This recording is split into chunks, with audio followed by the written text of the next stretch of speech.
93% মুসলমানের দেশ, লা ইলাহা ইল্লাল্লাহ কলেমা বলে, আল্লাহু আকবার আযান দিলে মসজিদে দৌড়ায়। তোমার সামনে আল্লাহর দেওয়া বিধান বর্তমান থাকতে তোমরা একবার আমেরিকার সংবিধান, একবার ব্রিটেনের সংবিধান, একবার এই সংবিধান রচনা করো। তোমরা মুসলমান দাবি করো কোন শর্মে? এবার একদল কয় আগামীতে গণভোট হইতে হবে, সংবিধানে এটা যুক্ত হবে কি হবে না। আরেকবার বলে না, গণভোট পরে হবে। এবার খুনাখুনি চলবে। ওই যে ওই নমিনেশন কারে দেয় নাই, বাসে দিছে আগুন, একবার ড্রাইভার বেটা নির্দোষ, দলে পড়ে সার খাও। সাতক্ষীরা হয়েছে গতকাল। শুরু আর কি শুরু। ঠিক ইবলিস যে কথা বলেছিল, আমি এই আদম সন্তানকে শান্তিতে ঘুমাইতে দিব না, ওরা সবাই মিল্লা ইবলিসের দিকে গেলা।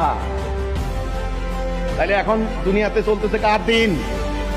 ইবলিসের দিন, মানুষের দিন, মানুষের ব্যবস্থা, জীবন ব্যবস্থা। ভাই সাধারণ মানুষ তো দিন বুঝে না রে ভাই, জীবন ব্যবস্থাই বুঝে না রে ভাই। কি আর বলবো, এই যে আমার সামনে আসে না, জীবন ব্যবস্থাই তো বুঝে না।